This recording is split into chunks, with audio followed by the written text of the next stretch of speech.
Last time on B2DB, Eddie and Josh went deep into the world of Big Trouble in Little China, truckers, Chinese black magic. What will we get into today, Josh?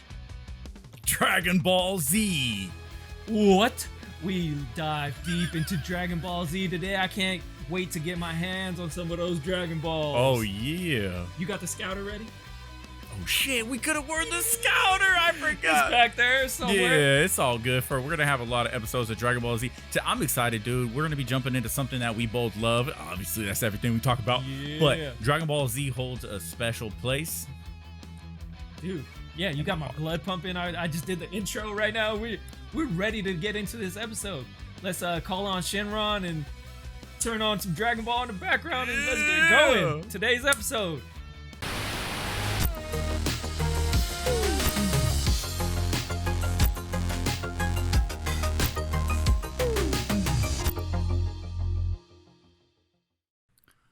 What's up, brother? Yo, what's going on, man? Dude, there's a lot going on, but today we're talking about Dragon Ball Z. And when we were kind of prepping for this episode, the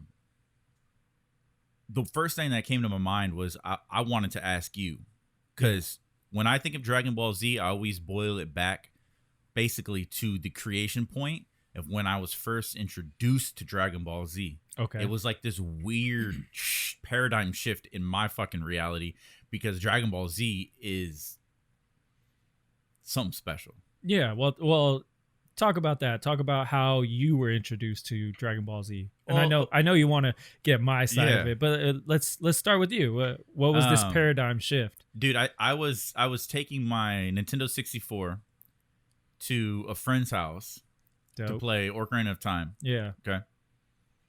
And we walk in, and basically kind of like the homie was just like telling his brother, "Hey, turn this crap off." Like older brothers do, or younger brothers. But he was like, "Turn this crap off. We playing Zelda." Oh. And he was just like, "Bro, you better step the hell back." Episode's on, and it was one of those things. You see, back in the day, is we didn't have no DVDs or anything. No. This was live on the air, right? It was like, get out the way and shut up. And we're like, what the hell? We turn around, and it was the scene where Piccolo shoots his special beam cannon through Raditz and Goku and kills him. And the reaction from the brother, I was just like, what? I was like, this looks tight, but why is he so like, whoa, like this is like a huge moment? And I'm just like, what? Yeah. And ever since then, I went out, I was intrigued more into Dragon Ball Z, and I think my brother was watching it. So anytime I go over to my dad's house, my brother was already on it. He was just like, he was like peeping me game on all these characters and stuff like that, and it's just been a hell of a ride since. Yeah. But ain't nothing like that beginning. And so you had never seen anything of Dragon Ball before that moment. It was just Piccolo killing Goku. What a way to be introduced into. But see, what the thing is crazy is because I didn't know the weight of that moment, and it was still captivating. That's cool, man. Yeah, definitely for me on my end of the spectrum. And I think it was much like you. I came into Dragon Ball, and it wasn't at the beginning, or Dragon Ball Z. I had never seen Dragon Ball, the precursor. I had never seen Dragon Ball Z. It was already like storyline in there. I think me and my brother, who introduced me to it because he was always watching Toonami and he was always watching cartoons. Toonami! Yeah, so he would watch it. And me as a little brother, I'm walking in, what are you checking out? Like, what are you watching? And that's how I got introduced to most things, is through my brother. And so I came in and Dragon Ball had already been on, and I was probably way into like the Frieza saga, or maybe even the Cell games. I remember the Cell games a lot. And that was when I was kind of getting introduced to Dragon Ball. And I wasn't a big fan. Like he was deep into it. But then after time and repetition and watching it, it became like a staple point in our childhood in my house. And so I went back as I got older. You watch the reruns or whatever. And nowadays you can just find it everywhere. Yeah. And so I've gone back and watched it from beginning to end, and I've watched Dragon Ball and everything. And so that was my introduction. There wasn't a specific point that I remember. Like you came in and a crazy time. Like Yeah, you just literally see it was a weird moment, and it was the death of like what the main character. and see, when I learned that, I was just like, how does, and I didn't know Dragon Ball. Yeah, I didn't know that there was a whole series, of Goku as a child growing up, becoming friends with these characters and Yeah. everything like that, and his journey. I didn't know anything about that either. I didn't know anything about Yeah. that. I didn't know how him and Piccolo were fighting in the world tournament, right? I So didn't just know like, that who's he was this a villain. guy? Piccolo was a villain. And when I found that out later down the line, when I got into the Saiyan saga, and I was just like, wait, Piccolo was a bad guy? That got me intrigued to go back and watch. Like, I want to see Piccolo as a villain. Yeah. Like, what? How does that work? How does their relationship evolve from that point? Because all I knew, going in, balls deep with the Saiyan saga, I looked at Piccolo as a father figure. Yeah. You know what I'm he, saying? He literally takes Gohan and raises him because now Goku's dead. Like, and so I was like, how is this guy the villain? What was his motive to be the villain? yeah. And how did his motive change? And they mention it, a lot of the characters, as soon as Goku dies, you can see they're a little standoffish with Piccolo. They were like, wait, is Piccolo a good guy? Krillin was afraid of him. Yeah. That's my boy right there, Yeah, Krillin. Krillin. My favorite human character of all time. Krillin. Ever since I first watched the Saiyan saga, you say human character, I guess. Yeah. Because he is. They're all pretty much human, but they all have those abilities. They bring it out of them. The key, their energies, and they're all trained. But yeah, Krillin. And if you go back, you get to see that relationship between Goku and Krillin. If you watch Dragon Ball. Yes. And that's the Best cool friends. thing. And and Bulma, she's kind of the third character, the side character there. Where are your balls, Bulma? The classic line. Yeah. Where are your balls, Bulma? Looking for Dragon Balls. Did you remember that? I think I showed you that when we worked together. Yeah, and I was like, what? Yeah, I was like, it never aired in America. You know what I'm saying? As far as I remember. And you can check it now, and it's everywhere. It's all over on YouTube. Yeah. Yeah, dude. Little Goku, little kid, just pulls Bulma's. I don't know if he pulls her pants down. Or he pulls taps a on her skirt up, underwear. Yeah. and he just smacks her on the clitoris a couple times as she's sleeping. She's freaking out. Yeah, in America was just like, yo, you Japanese work. perverts, y'all can't do that over here. So we never saw that until YouTube, basically. Yeah, but that's so you see all the relationship of all these characters leading up to this pivotal moment where now other aliens who they had never seen aliens because they don't know Goku's an alien, and so they all come from outer space. And you got Raditz, who's the precursor to the other aliens who are on their way. Yeah. And so it's really cool to see and learn that Goku is an alien because nobody knows besides Grandpa Gohan. Yeah, Gohan, who found him. And that was, did he ever tell Bulma and them? I think Bulma and Krillin kind of knew. I think Krillin knew for sure, but I could be wrong on that. But yeah. I feel like Krillin had some kind of inkling, like, this dude's not normal. I want to talk about Krillin, dude. Krillin is the OG, okay? You look at just span of even past just the Saiyan saga. Dude, Krillin, you have a actual human. See, that's why I love Tien, Yamcha, even though, why does Yamcha get so much hate? I was just gonna say, why is Krillin always dying then? Oh, here's the thing though. Krillin though can stand. I know you're gonna say something, but this dude as a human, see, the thing is courage. Yeah. Okay. Yeah, he might get whooped up on, but this dude has the courage and the bravery to stand in front of the fucking galaxy's biggest threat and say, don't tread on me and my friends and my family and my world, right? I'm going to stand right here with my friends, the people I love, and fight for everyone. And that's really cool. Yeah. Dude, I just got chills. I love Krillin. He's always captivated me. And that's funny because I had said Piccolo was always a father figure. I always looked at him as a father figure, not a villain and stuff like that because I didn't know he was. But Piccolo and Krillin have always been, since when I was first introduced in the Saiyan saga, always been my favorite characters. Okay. And it's interesting to see Piccolo's past, Yeah. but Learn where he came from, everything that he went through, and yeah, but when you have people like Krillin, he literally married Android 18, right? he had a kid with her too. See, I don't even know how that worked. Well, she became human, right? Or no, she became human, right? I don't know. See, I'm a little slippery with the later stories. Yeah. I'm a little slippery with that. Yeah. I don't know if she became human. I think she's still an android to this day. How? But she somehow produced a half human, I half. think something happened. She became human. It might have been maybe like a wish or something, or I don't know.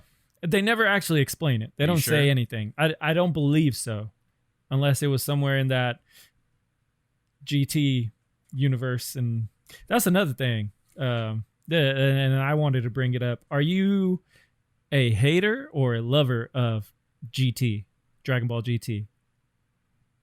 What are your feelings on that? I was still trying to digest the Cell Saga and the Android Saga. Okay. And the Boo Saga. I was still trying to. It's a lot, dude. It's a lot. It's just back to back to back. And you're talking hours. Like I say, when I choose an anime, you know what I'm saying? I'm getting in a relationship with that anime. That's the way I look at it. Yeah. It's a relationship because I'm spending hours and weeks and months with these characters. Yeah. Trying to figure it all out. And GT was just like another one of those things sitting on the back burner for me to watch. My brother was into it at the time. Okay. And he was really into Baby. Is that the villain? Yeah. Baby? Yeah. And he was always trying to explain to me basically like Goku went back into Kid Goku and they got to go get like the Black Star Dragon Balls. And there's this other threat, Baby. And he's like, yeah, you know, and I was like, I like Pan. Yeah, she was a really cool character. But Dragon Ball GT, I tried watching it. I never got into it. I fall off because it's much for me like Dragon Ball, which I can't watch all of Dragon Ball. And it might be because they are kids. It's all centered around this kids. Like they literally took GT and they were like, well, let's try to copy Dragon Ball because you have Pan, which would basically be like Bulma. Kid Goku is now Kid Goku of the past. And then, you know, you have all these characters. And so for me, I don't hate GT, but I'm glad that they decided to say, hey, we're going to go back to where Dragon Ball Z stopped and GT began, and we're going to change that storyline. So it's almost like an alternate universe in where now you have this new series, Dragon Ball Super. And my one thing with you, wait a minute, you went from GT to Super? Well, I'm dropping Super, but so GT, they erased GT. Well, GT don't exist anymore. It's by not creating canon. Super. It's not canon. So the creator, exactly. He said, hell no, because that was all out. GT, I'm pretty sure it was all like outsourced. It was like an American studio, right? And so to me, that's how bad GT like bombed. They missed the mark. Yeah, and they tried to change a lot. I'll tell you what I'm not a fan of is Great Saiyaman. I'm sorry. I think when you look at everything that's happened so far in Dragon Ball universe, I think Gohan got shit on. Okay. And that's my one gripe with what you had with Gohan. And then he just becomes like this. And I've heard people talk about it. They're like, well, yeah, he's like a literal superhero now. And I'm like, that's not the Gohan that I want to see. I don't want Gohan to be playing dress up every weekend. Great Saiyaman! No. I don't want to see that Gohan. I want to see epic, evolved Gohan, serious, ready to just whoop Sal's ass and save the universe. That's the Gohan that I want to see. Don't you? I want to see a more serious Goku, right? And that's what Gohan could have been, right? Exactly, because he was supposed to be the best of Goku and his mom. His mom's very serious all the time. Goku, get back in here, Gohan. And you got Goku, who's very fun and friendly until he has to deal with people. Then he becomes very serious. And so there should have been like this middle ground with Gohan. And he, like, yeah, he wants to study and he's very studious, but then he's still a fighter and a warrior at heart. Anytime he has to go save the world, he's like, fuck my school. Fuck like the books and shit, mom. Like, I got to go save the world. Yeah. I mean, who wouldn't want to use powers like that? And then he just becomes this like child. This goofy superhero. Gohan got shit on. Yeah. And I think anybody with eyes can see that. Yeah. You know what I'm saying? I mean, hey, I'm pretty sure there's lots of people out there that love Great Saiyaman. Maybe they resonated with it growing up, but I just feel that Gohan, his arc all the way up into the Cell Saga was just so grand. Yeah. And that final moment with Goku, his father, being dead, and he uses a one-hand Kamehameha to kill Cell, and his father's spirit is with him. I can't think of anything better than that. Yeah. That's a moment, and that's a staple in anime to me. It's epic. It's beyond. Yeah, it's a really great. But past that, whatever happened, that was that good. I know there's a lot of cool shit, but I'm saying with Gohan. Yeah. And I could be wrong. After that, you have like the decline of Gohan, and it's almost like they took Gohan and they put him in that situation, and that was like the peak. So now where do you go with him as a character?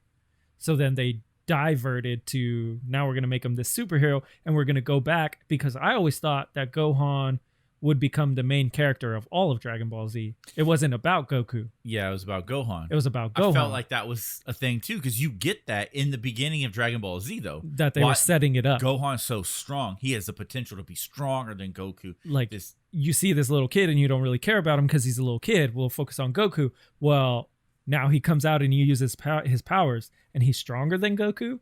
He's half human. So that was my thing, is he was supposed to be the best of both worlds. And I'm excited for the future of Gohan now that they kind of rebooted the whole thing. And that's the thing about Dragon Ball Super, is you see they still carrying that potential. And you haven't seen any of Dragon Ball Super, am I right? I have not watched Super. I have not watched Super. Go Super Saiyan right now. I want to. I tried to. Yeah. On Funimation. And it's just... like I say, man, when I get into an anime, I really got to get into a relationship. Yeah. It's a lot, dude. I mean, time is it everything. And for me to sit down, I could rewatch Cowboy Bebop. I could rewatch Outlaw Star. I could rewatch Trigun, Berserk. I have GT. I could watch all of these animes every day of my life over and over and over, and I love them. The way I watch it is I usually put it on when I go to bed. But if I watch like one episode. But if I have to learn a new anime, if it don't grab me, yeah, I'm just like, even though I love all these characters, but it's just like I've already seen them do everything that I need, right? Yeah.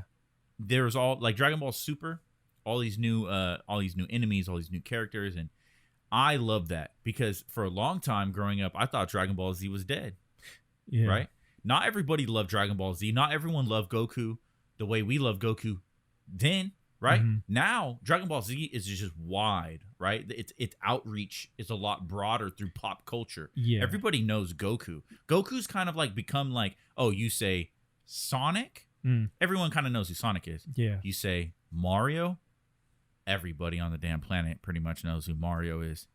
Goku is damn near going in that same direction. Everyone knows Goku. He's basically up there with my favorite superhero, Superman, and you have a lot of people who compare the two, compare their origin stories and who's stronger, who's like, there's literally been videos, I think it's Superhero Beatdown or whatever, they put Goku versus Superman, who's gonna win. Yeah.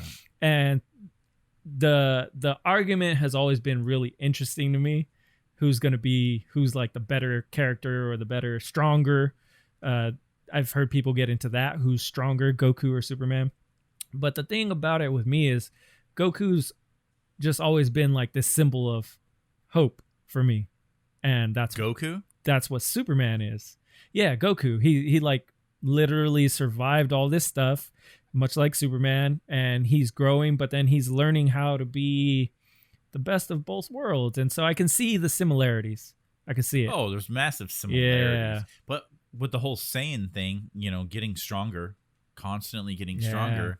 I mean, how do you compare that with Superman? Well, he keeps pushing his limits, just like Superman. Superman doesn't know how strong he can be until he unleashes, gets defeated, until he gets hit with that kryptonite. Do you remember that? When he's hitting Darkseid in the face, and he's talking about how like this world is like frail as glass, and I can never unload. And when he's just socking Darkseid, he's just like, oh, I feel good, baby. And see, that's what Goku's always after. That he wants more and more and more, and he wants to be tested. And that's a true like warrior, a true Saiyan, and that's his Saiyan side. Yeah. But then he's all about protecting the people that he loves, and he's gonna stand in the face of evil and justice and everything for his people. Do you think that Goku is more interested in protecting the people that he loves or fighting someone stronger than him? I think it's fighting someone stronger than him. Because he always just like fuck everybody else. I've always felt that Gohan has a bigger heart. Yes. Than Goku. Yes. I always felt like Goku kind of maybe on the spectrum. He cares to a certain point. He cares to a certain point. I think Goku kind of out there. He's on the spectrum. What you mean? I think he kind of on the spectrum. He's like ditzy, like far ditzy, right? But you see when Krillin dies? Well, that's his best friend. Exactly. Well, why he care more about them than Chi-Chi? Why don't he care about Chi-Chi, Eddie? Because Chi-Chi over here just in his ear just, Goku, Goku, Goku. But then Chi-Chi can whoop some ass. Yeah. And he's proud of Chi-Chi when he does see her do that. Yeah. He's like, yeah, that's my wife. Like I think he always wanted to be, he always wants someone right there beside him who's strong, just like him. And when Chi-Chi kind of like backed down and went into the mother role and started raising Gohan, he kind of distanced himself from that. He doesn't even want to raise Gohan. He'd rather be out there fighting. And he doesn't. He raises Gohan through fighting, teaching him how to be a warrior. How do you draw that line though? Like get into the deep though. Goku had to either be there for his son, or he had to be there for the world. Yeah. How I just got chills, dude. Talking about Dragon Ball Z is so deep. Dragon Ball Z is so good. If you look at all the undertones, how do you do that? And how do you make that decision? I think the way he sees it, and he sacrificed himself for everyone. See? And how do you do that? That's the thing, is I think for him, the way to ultimately be there for his son is to be there first and foremost for the world. Because if you save the world, then you can save your son's life. He has a future. Because if the world dies, his son dies automatically. So it's not so much about, I got to protect Gohan at all costs. I got to protect the world, because the world in which my son grows up in is this world, all these people. And it does ultimately come down to he's always trying to save his people, his world. But at the same time, he's all about how can I become stronger and stronger and stronger. And I think that stems from him wanting to be the one who can save his world. Because if you've ever seen Goku be like defeated or like almost on the like the brink of being defeated, he's like, I'm sorry, like I failed you. And I've seen it a couple of times where he's like, you know what? I can't, son. It's not up to me anymore. It's up to you. Yeah. And he's like, I'm not strong enough. And so there are times where Goku can admit, like, I failed. And it's not about me. And that's what you were talking about, is when he sacrifices himself. It's not ultimately, I don't think it's about Goku. It's about everything that he's holding on to, that he loves, that he's leaving behind. And that's where I think Goku, you were saying Goku is like a beacon of hope. Yeah. For those around him. For those people. Because who's the one that they always look to? You always see Krillin. He's like, man, if Goku were here, it'd be different. Goku, where are you, Goku? Everybody's always waiting for Goku. Yeah. And they're like, man, we're in tough stuff right now. But if Goku were here, Vegeta. I actually really like Vegeta. I love seeing the opposite coin of Goku. Yes. Because and I think Goku's the yin, yeah, while he's the yang. Yeah. You know what I mean? And so I'm not a Vegeta hater. I love his story, his character arc, but what about you? Are you Is it Vegeta or Goku for you? How do you even answer that? What you talking about? What do you mean? So I love Vegeta. okay. I think Vegeta has a better arc than Goku. I mean, going from Prince of the Saiyans and I'm gonna destroy worlds. Yeah. He literally, dude. The Saiyan saga. When you have you have Vegeta and what's the big boy's name? So you got Nappa. Nappa. So you have Nappa and Vegeta, and when the moment I was like, oh, this dude on another level of villain is when he kills his own partner. Nappa. Yeah. How long have they been together? How long have they been traveling? How long have they been training, growing up together? And for him just to be like, you weak piece of shit. And he grabbed him by his arm and threw him in the sky. And then Epic. And that's the thing. Anytime someone fails Vegeta, they're expendable. They're nothing to him because they failed him. Well, I think he's just wanting to be like his father. Stronger and stronger. He's and stronger. He's just mimicking the things he saw as a child. But from going from that to, you know, where Vegeta is now, or even towards, you know, at the end of the Buu saga. Yeah. It's an amazing arc. I love the character progression. And, he marries Bulma. He has a son, Trunks. Big up Trunks.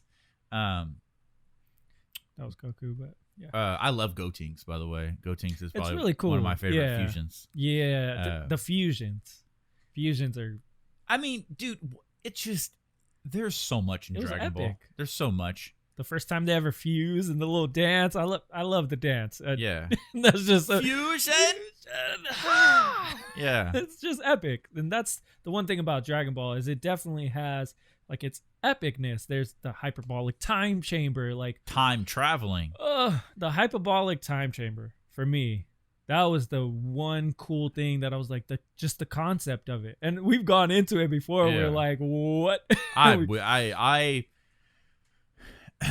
I think that's what we need to be focusing on as a society is creating hyperbolic time chambers, okay? To accomplish everything within the span of a day, and it's like 10 years go by. Yeah, it'd be like the same, instead of like Neo in the Matrix getting jacked in, getting uploaded all this information, just go into the hyperbolic time chamber. You know, it might cost 10 grand, 100 grand. You're good. Yeah. And you get like 1,000 years.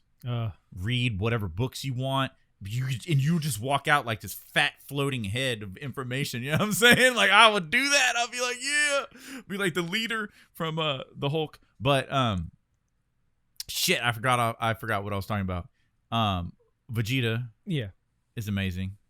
But you got Dragon Ball tatted on you. Yes, sir. Yeah. So it's the 4-star Dragon Ball. 4-star Dragon Ball. Yeah. Why the 4-star? That was to me the main like Dragon Ball. It's the one that Grandpa Gohan gave to Goku, and then he takes it and gives it to his son. And so there was just that significance of being passed down from generation to generation, and it was always the one that Goku held on to, you know. So for me, that was the most relevant one because they never highlight any other Dragon Ball. They're not like, oh, the 1-star or the 5-star. It was always the 4-star Dragon Ball. It was everywhere for me. And so when I got that put on my skin, it was kind of just an ode and homage to that. Okay. It was passed down from generation to generation. So it was just really cool. But yeah, for me, it's definitely Goku all day. I love the Vegeta arc and everything that you were talking about. And one thing about Vegeta is he's always Prince Vegeta. Well, everybody from his planet is dead. Except Goku. He's now King Vegeta, wouldn't you say? I think Vegeta got daddy issues. But he's literally the king. I think he's afraid. I think he would be afraid to call himself king. Yeah. Like his dad standing behind him about to whoop his ass. I think Vegeta got dad issues. Yeah. I mean, obviously. Definitely, yeah. Why is he such a little shithead? You know what I'm saying? Obviously. But technically, He's the king of all Saiyans. He's the next line of succession after your daddy dies. If you're the prince, you become the king. So you don't. So okay. So do you think Vegeta would have killed Goku if it wasn't for Yajirobe cutting off his tail? Oh yeah. Goku lost that fight. Yeah. Goku He was lost done that fight. because once you go into ape, that's higher than what Super Saiyan is. That's the biggest power that you can have as a Saiyan. Their true power. Their true power. That's the unlocked potential is the ape, and Goku already lost that. So even if he went Super Saiyan, a Super Saiyan can't beat the power of the ape. Do they go? Do they go like the full Saiyan ape in Dragon Ball Super? No, Because I haven't seen any not that clips. I've seen. No. No. What's up with that? Did they just forget about that? Well, nobody has their tail anymore, so they can't go. Where's ape? Vegeta's tail? That shit got cut off, player. Oh, by Yajirobe. Yeah. Oh, That's what I'm saying. I was like, so nobody has the I tail anymore. Goku doesn't have it. They cut off Gohan's. But the one thing that's interesting is Gohan's tail grew back because Piccolo rips it off again. He's like, I thought I got rid of this. And his tail grows back. Isn't why he's sleeping or something? Yeah. So I'm like, Goku's tail won't grow back? Maybe it's because they're older. Like maybe your tail doesn't grow back as you get older or something. Because they cut off Vegeta's and his never. So that was always the plot hole that I'm like. Saiyan anatomy, dude. I have no idea. What do you mean? I was like, Gohan's tail just grew back. So, but that was the one thing. They blew up the moon. So even if they did have the tail. Oh, there's no moon. There's no moon anymore. On Earth. Piccolo just like blew up the moon. Not again. Yeah. Nope. So there's no moon on Earth. How you gonna blow now? the moon up like that? Special beam cannon. There you go. I love special beam cannon. What's your favorite Dragon Ball move? Gallic gun? No. Kamehameha? No. Well, it's an epic move, Kamehameha and Gallic gun. I always, for some reason, liked the Destructo disc. Krillin. Yes, Destructo disc, dude. and it's come in handy more times than one, dude. And that's another reason why I love Krillin. Krillin had a different. My two favorite was special beam cannon was cool. Yeah. But I love Tien's solar flare. Yeah. Solar flare. I love solar flare and Destructo disc. Yeah. And Goku literally uses Destructo disc to defeat Frieza. Yes. That's what tricked his ass. It cuts him in half. And if he his didn't ass. have that from Krillin, because he literally took that move from Krillin, and if he didn't have that, Frieza probably still would have maybe won, you know? Because even at Super Saiyan, Frieza was still able to contend with him. It was just that little Destructo disc that came around. What you think about Frieza? He's a villain to stand the test of time. And even to this point in time, even in Dragon Ball Super, he's still around and he's still a villain. Now he's just more of a villain in the shadows because everybody's kind of forgotten about him. Well, Golden Frieza. Yes. Doesn't he like help them? Like help Beerus and Goku? That's the thing is now you have this person who was always your enemy and Vegeta hates him and Goku, but Goku feels like he's up here and anytime if Frieza tried to rebel, he'd just kick his ass again. So that's how Goku sees him. So he's if I like, surpassed you, you try to start something, I'm gonna put you. Yeah. So he's like, we're gonna include you because you are strong, but we're gonna bring you to our side. We do need you, but if you step out of line, you're gonna get your ass whooped. You're gonna get cut in half again. Yeah. So don't you find that as a trend throughout Dragon Ball? Yes. They take Z. They take their enemies and they become an ally. Yeah. Piccolo. Mm-hmm. Vegeta. Beerus. Frieza now is like the latest one. And it's always Goku. Yeah. Yeah. It's always Goku. Because once they come into contact with Goku, that's my thing. They meet Goku and they're forever changed. One way or the other. Either they're not going to be alive anymore or they're going to go through everything and they're going to become part of the team. Yeah. And Vegeta, of course, learned that the hard way. He died, but he started to become part of the good guys. Frieza died because he didn't want to become part of the team. So it's almost like you're either going to join us or you're going to die. Yeah. It's nutty. But Goku does it in such a way. It sounds like Walking Dead to me. Exactly.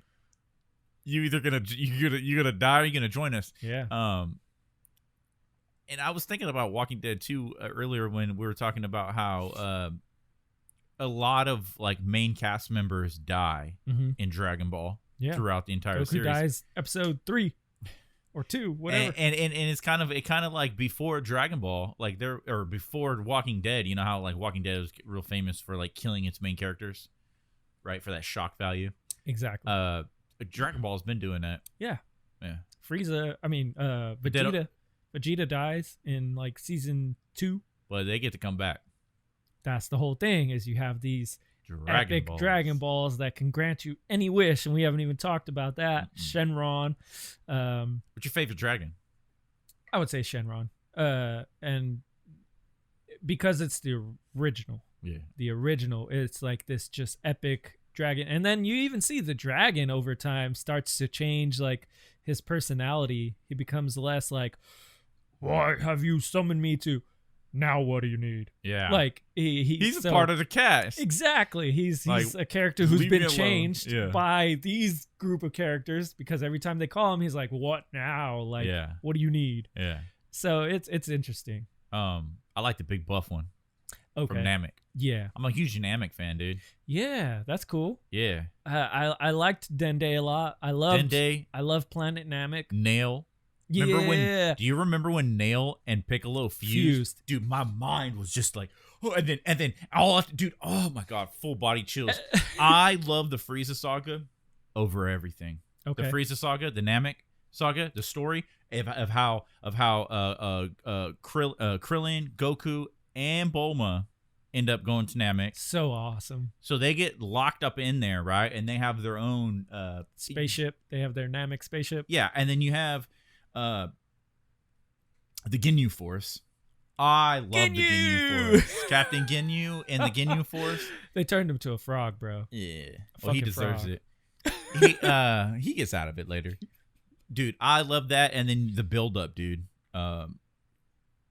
Even when you have like the few, everyone's trying to get stronger and stronger because Frieza gonna kill everybody. Yeah. And the same time, they're like fusing with Nail and Piccolo. You have Krillin unlocking his full potential, his unlocked potential. Yeah. And that is just because they go meet the Elder. Oh my god. And the Elder unlocks Gohan's and Krillin's full potential. Sick, dude. So now Gohan just like rose to another level. Yeah. Without doing anything. Yeah. Yeah. In that moment, dude, we'll get into before we wrap up. We'll get into Frieza and Krillin and all that, but when Goku arrives and Raccoon boom, when he's about, dude, he's got like they're defeated. Gohan, yes, they're defeated, and Goku shows up just like it's like the timing. Goku always late, bro. Yeah, you should have showed up 5 minutes ago, player. He was busy running on Snake Way for 20 episodes.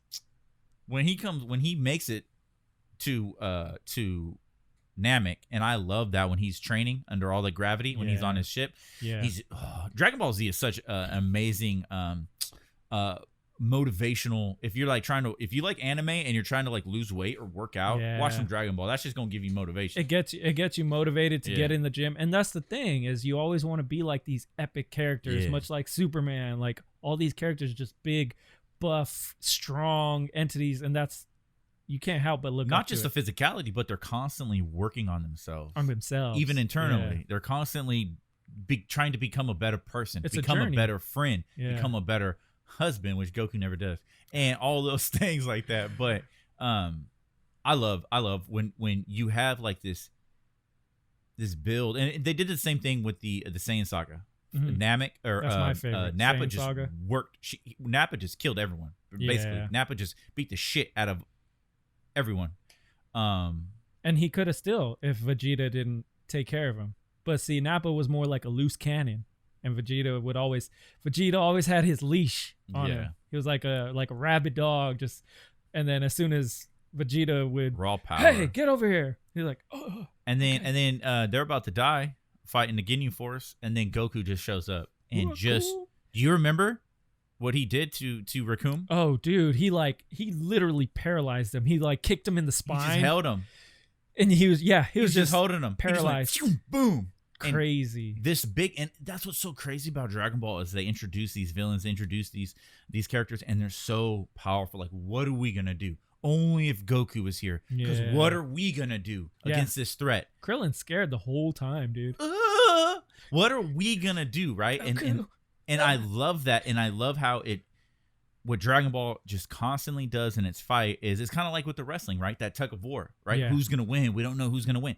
And then, but see, those villains, they always take it to these extreme levels where the person you're rooting for, right? The good guys, they're basically either dead, there's no hope left, or they're right on the thread of dying. Yeah. And somehow, like that push from Goku's spirit when Gohan kills Cell, somehow there's just that inner power. And that's what usually always brings him out. It's not about the reps, it's not about the physicality, but it's about. That's why I love Krillin. He's willing to put his life on the line for anybody. Oh, and he does. Yeah, but I love that inner strength that Dragon Ball Z basically always has. That find that inner strength. Yeah. Because we fight enemies every day. You know, verbally, whatever. You know, everyone's got their demons every day their struggle. And Dragon Ball, to me, throughout this entire time that I've been a fan, Dragon Ball has always been that like a safe haven. Yeah. A feel good, right? A nostalgic feel good. You can flip it on and go on this journey, this epic grand adventure, and that was always my thing, is getting lost in those worlds. Every time I put on something that I love and hold near and dear, I get lost in it. It's like Power Rangers, Dragon Ball, Big Trouble in Little China, like whatever, you know. I just love getting deep and lost into the journey, and like you said, you know, it inspires me. It brings me out, and so at the end of the day, that always, you know, it's always these things that we turn to, to keep us going and remind us of where we started and the future that's ahead. Yeah, much like a Dragon Ball arc. Goku's dead in the future. You watch any of the movies? I watched tons of the movies, but you know, Trunks went back into time and there you go, changed it all, so we're good. All right. Dragon Ball Z, we could talk about it for days. There's so much. We barely scratched the surface. We didn't even scratch anything. Yeah. We just looked inside. There's so many more Dragon Balls left to find. You know. Yo, there's a lot to discuss when it comes to Dragon Ball, Dragon Ball Z, Dragon Ball GT, Dragon Ball Super, Dragon Ball 85. There's a lot to discuss. So many different movies, story arcs, characters. Like Eddie said, we only scratched the surface, but I think we just had a little look inside how we kind of perceived Dragon Ball growing up, and some of the characters and stuff that we like.